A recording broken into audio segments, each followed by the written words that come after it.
नमस्कार दोस्तों, आप सभी का स्वागत है हमारे इस नए YouTube चैनल के ऊपर।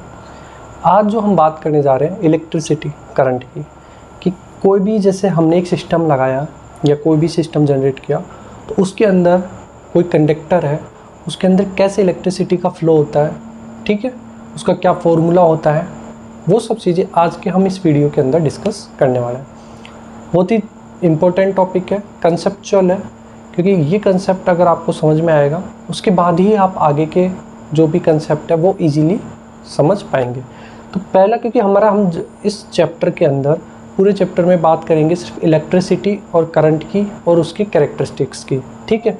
उसके अलावा मटेरियल्स की प्रॉपर्टी, ठीक है, ओम्स लॉ, किरचॉफ लॉ, है ना, वो सब चीज़ें, पोटेंशियोमीटर, व्हीटस्टोन ब्रिज, ये सब चीज़ें हम इस चैप्टर के अंदर पूरा पढ़ने वाले हैं, ठीक है।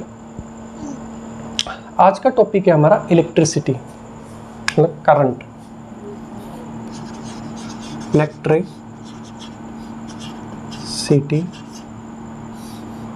और इसको हम बोल सकते हैं करंट, ठीक है। देखिए, इलेक्ट्रिसिटी और करंट क्या होती है। आप अपने आसपास चारों ओर बहुत सी चीज़ें देखते हैं, वो सब क्या है, वो सब इलेक्ट्रिसिटी है, ठीक है। जैसे कोई भी एक आपका इक्विपमेंट है जो आप अपने घर में यूज करते हैं या कहीं पे भी यूज़ करते हैं, तो वो सब चीज़ें क्या है, वो इलेक्ट्रिसिटी है, वो करंट है, ठीक है। आजकल बिना इलेक्ट्रिसिटी के आपका कोई काम नहीं हो सकता। आपकी लाइफ की जो डिपेंडेंसी है वो सारी इलेक्ट्रिसिटी पे डिपेंड करती है। तो कैसे हम इलेक्ट्रिसिटी को डिफाइन करते हैं, कैसे उसकी क्या क्या कैरेक्टरिस्टिक्स हैं, वो सब चीज़ें हम इस आज के वीडियो में पढ़ने वाले हैं। बहुत ही ध्यान से देखिएगा। मान लेते हैं कि ये एक हमारा कोई कंडक्टर है, ठीक है। इस कंडक्टर के ऊपर हमने एक वोल्टेज लगाया, ठीक हो गया। ये एक आपका कंडक्टर है, कंडक्टर मटेरियल है, और हमने इस पे एक वोल्टेज यहाँ लगा दिया, ठीक है।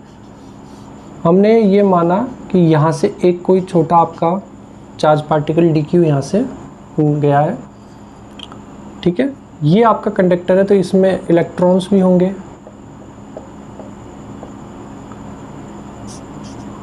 ठीक है, जिनकी मोबिलिटी इधर होगी, और ये आपका E होगा। E मानी हो गया आपका इलेक्ट्रिसिटी फील्ड। जो आपने ये V लगाया है, इस V की वजह से आपका एक इलेक्ट्रिसिटी फील्ड यहाँ जनरेट हो जाएगा। यहाँ से आपका चार्ज पार्टिकल DQ चला गया, ये करंट आपका गया है I, ठीक है। देखिए, ये पॉजिटिव है, तो सीधी बात है कि यहाँ पर आपका चार्ज पार्टिकल जो होगा वो पॉजिटिव होगा, ठीक है, और नेगेटिव इधर होगा, तो आपकी इलेक्ट्रिकल फील्ड की जो डायरेक्शन हो जाएगी वो भी इधर ही हो जाएगी। अब देखिए, बहुत ध्यान से देखना, अभी हम बात कर रहे हैं कि इलेक्ट्रिसिटी और करंट होता क्या है। तो कोई भी एक कंडक्टर जिसके अंदर आपने अगर करंट फ्लो कराया, तो वो जो करंट है, जब करंट आप फ्लो करवाएंगे तो उससे क्या होगा, भाई कंडक्टर है तो वो करंट फ्लो कराएगा, अगर नहीं कर पाएगा तो वो इंसुलेटर हो जाएगा। तो जब आप जब ये बिल्कुल इक्विलिब्रियम कंडीशन में है, अभी यहाँ पर हमारे कोई भी इलेक्ट्रॉन्स का मूवमेंट नहीं हो रहा है, हमारे इलेक्ट्रॉन्स सारे के सारे अभी रेस्ट मोड पर हैं, ठीक है। अगर मैं मेरा यहाँ V लगाता नहीं हूँ तो, ठीक है, मेरे सारे इलेक्ट्रॉन्स जो है वो बिल्कुल रेस्ट मोड पे, अभी यहाँ से कोई भी आपका इलेक्ट्रॉन मूवमेंट नहीं होगा, ठीक है। तो क्या होगा कि सारे इलेक्ट्रॉन्स सारे अपने अंदर फ्री इलेक्ट्रॉन्स घूमते रहेंगे, बट वो कोई भी एक डायरेक्शन की तरफ मूवमेंट नहीं करेंगे, जिग जैग पोजिशन में ही रहेंगे। तो आपने जैसे ही एक करंट फ्लो कराया तो यहाँ पर इलेक्ट्रिकल फील्ड जनरेट हो जाएगा। उस इलेक्ट्रिकल फील्ड जनरेट होने से आपके इलेक्ट्रॉन सारे मूवमेंट करने लग जाएंगे। अब वो इलेक्ट्रॉन का मूवमेंट किधर होता है, तो आप ये देखिए कि जो आपकी इलेक्ट्रिकल फील्ड है उसकी अपोजिट डायरेक्शन में आपका जो है इलेक्ट्रॉन मूवमेंट होता है, मतलब कि ये प्लस माइनस। तो अब आपका जो इलेक्ट्रॉनों का मूवमेंट होगा वो माइनस से प्लस के होगा, क्योंकि आपका जो इलेक्ट्रिकल फील्ड जो जनरेट हुआ है वो आपका प्लस से माइनस की ओर चल रहा है, ठीक है। प्लस से माइनस की ओर आपका इलेक्ट्रिकल फील्ड जनरेट हुआ और वो इसकी जो डायरेक्शन होगी वो प्लस से माइनस होगी। पर जो आपके इलेक्ट्रॉन्स हैं, जो फ्री इलेक्ट्रॉन्स हैं, वो आपके अपोजिट डायरेक्शन की ओर जाना स्टार्ट कर देंगे। ठीक है, ये बात क्लियर हो गई अच्छे से। तो इसमें यही बात इम्पोर्टेंट थी कि इलेक्ट्रॉन्स का जो मूवमेंट है, ठीक है, मैं फिर से एक बार रिपीट कर रहा हूँ, इलेक्ट्रॉन्स का जो मूवमेंट है वो आपका अपोजिट डायरेक्शन में, वो माइनस से प्लस की ओर है। ठीक है, ये बात बिल्कुल क्लियर हो गई। और आपके इलेक्ट्रिकल फील्ड की डायरेक्शन प्लस से माइनस की ओर है। अब देखिए, मेरे को इलेक्ट्रिसिटी और करंट को डिफाइन करना है, तो उसके लिए मैं क्या करूँगा, मैंने एक छोटा पार्टिकल इसमें से मैंने निकाल लिया। ठीक है, अब क्या है कि आप एक ऑब्जर्वर हैं। ठीक है, इसको समझने के लिए आप पहले एक एग्जांपल समझें कि जैसे एक पुल है, ब्रिज बना हुआ है, उस पर बहुत सारी गाड़ियाँ जा रही हैं। अब आपको मेज़र करना है कि कितनी गाड़ियाँ इस ब्रिज से पार हो रही हैं। ठीक है, तो आपने ऑब्जर्व करने के लिए आप बैठ गए। अब पूरी जगह तो आप ऑब्जर्व कर नहीं सकते, तो आपने एक पर्टिकुलर एक स्पेस ले लिया, जो कि मैंने ये लिया है। उस पर्टिकुलर स्पेस में आपने ये देखा कि जो मेरा चार्ज जो भी है वो कितना पास हो रहा है उस टाइम में, मतलब एक लिमिटेड टाइम पीरियड में मेरा कितना चार्ज पार्टिकल वहाँ से निकल रहा है। ठीक है, तो आप वहाँ पर पुल के ऊपर, आपने ब्रिज के ऊपर बैठ गए हो। अब वहाँ आपने देखा कि एक इस डायरेक्शन में मेरा मान लीजिए t बराबर 5 सेकंड है, मतलब मेरे को ये पता करना है कि 5 सेकंड में मेरी 10 गाड़ियाँ यहाँ से निकल रही है। तो वो आपने इंस्टेंट देखा, फिर आप क्या करोगे, अलग अलग टाइम फ्रेम में, अलग अलग टाइम पीरियड में कितनी गाड़ियाँ निकल रही है उन सबको ऐड करोगे, उनका एवरेज निकालोगे, तो आपको पता लग जाएगा ऑन एन एवरेज उस पुल से या उस ब्रिज से अपनी कितनी गाड़ियाँ पास हुई है। ठीक है, ये एक एग्जांपल था आपको समझने के लिए। तो हमने अब इसमें क्या करेंगे, कंडक्टिंग मटेरियल है आपका, कंडक्टर है। ठीक है, आपने एक स्पेसिफाई उसका पार्ट ले लिया। ठीक है, अब आप ये देख रहे हैं कि उस स्पेसिफाई पार्ट में आपके t बराबर 1 सेकंड पे कितने चार्ज पार्टिकल वहाँ से पास आउट हो सकते हैं। कभी ऐसा होगा कि है ना, ज़्यादा चार्ज पार्टिकल पास आउट होंगे, कुछ थोड़े कम पास होंगे। ठीक है, तो वो आप ऑब्जर्व करेंगे, तो उस ऑब्जर्वेशन को ही हम यहाँ पर हमने यहाँ पे स्मॉल पार्टिकल में कन्वर्ट कर दिया। ठीक है, अब देखिए, जो मेरा, देखो कैसे डिफाइन करेंगे ये हम, इलेक्ट्रिसिटी या करंट होता क्या है आपका, स्मॉल dq बाई dt, मतलब कि उस टाइम ऑफ फ्रेम में कितने चार्ज पार्टिकल आपके पास आउट हुए उस जगह से, वो आपका होता है इंस्टेंट करंट।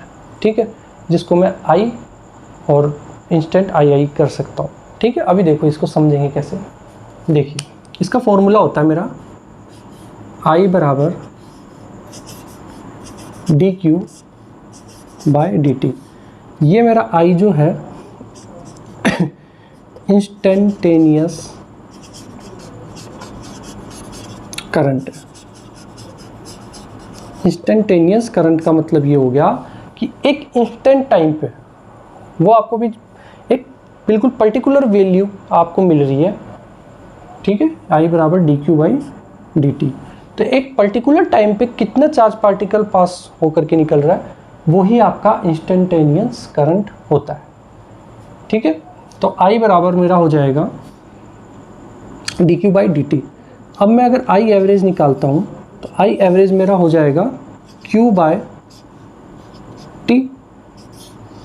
अब देखिए इसका क्या मतलब हो गया मेरा, देखिए यहाँ से चार्ज पार्टिकल जाएगा, तो वो जैसे जैसे जाएगा यहाँ पर चार्ज पार्टिकल, आपके इलेक्ट्रॉन्स इधर मूव करने लग जाएंगे। अब देखिए इलेक्ट्रॉन आपके अपोजिट डायरेक्शन में ही क्यों मूव कर रहे हैं, सबसे बड़ा क्वेश्चन ये है कि वो इलेक्ट्रिकल फील्ड के, क्योंकि देखिए यहाँ आपका पॉजिटिव चार्ज है, इलेक्ट्रॉन पे नेगेटिव होता है, तो वो क्या होंगे, यहाँ से अट्रैक्ट होना स्टार्ट हो जाएंगे। तो आपका जो फ्लो ऑफ इलेक्ट्रॉन्स है वो अपोजिट डायरेक्शन में होना शुरू हो जाएगा।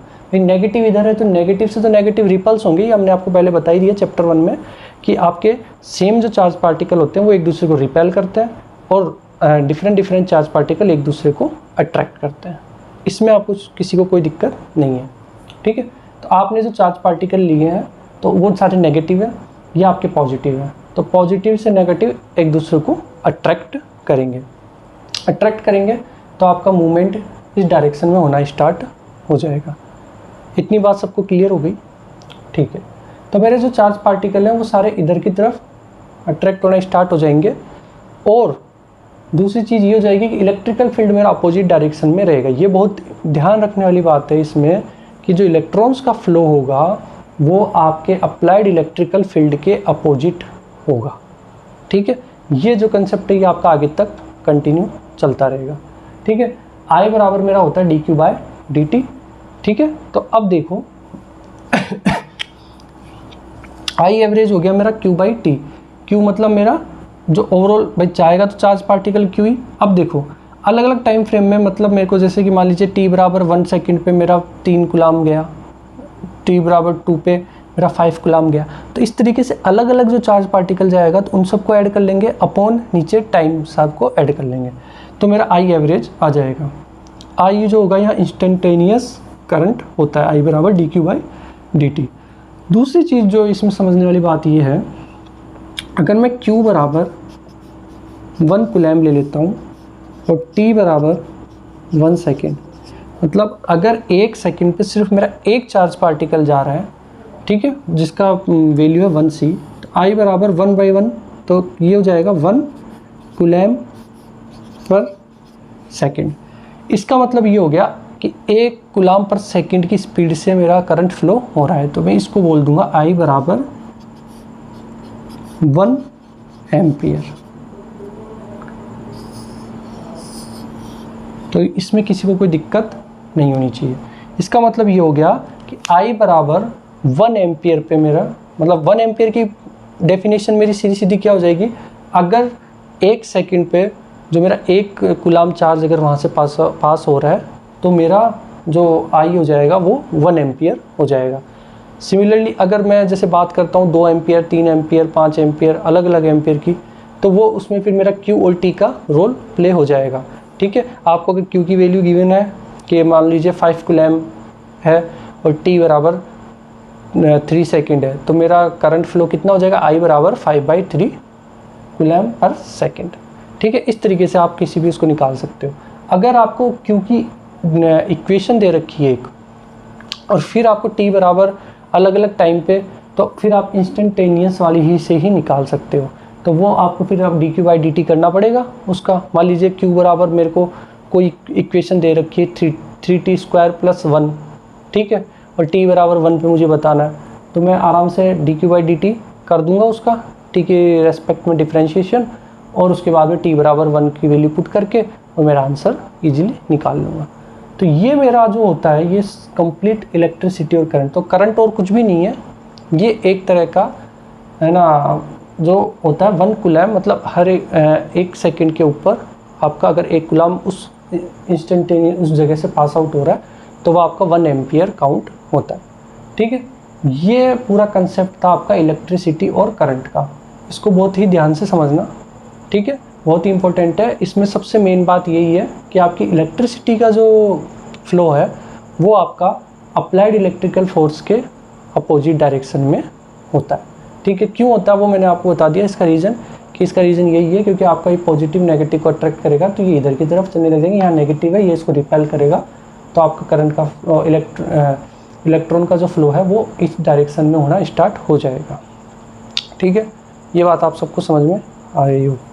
तो अगर मेरे को अगर इक्वेशन दे देता कोई भी डिफरेंशिएशन के लिए, तो मैं डिफरेंशिएट करके भी I की वैल्यू निकाल सकता हूँ। अदरवाइज़ मेरे को अगर कोई वैल्यू दे गिवन है तो I एवरेज बराबर मैं कर सकता हूँ Q बाई टी। ये इंस्टेंटेनियस होता है I, ठीक है, और ये होता है आपका एवरेज। ठीक है, ये था। आई होप कि आपको ये वीडियो समझ में आया होगा। और इस वीडियो के अंदर सबसे मेन था अपना क्या जो कंसेप्ट है वो मैंने आपको बता दिया। और हमारा सबसे मेन इम्पोर्टेंट है ये इक्वेशन, दोनों इम्पोर्टेंट है, ये वाली ज़्यादा इम्पोर्टेंट है क्योंकि ये हम आगे से आगे इसको यूज़ करेंगे। ठीक, okay, thank you so much.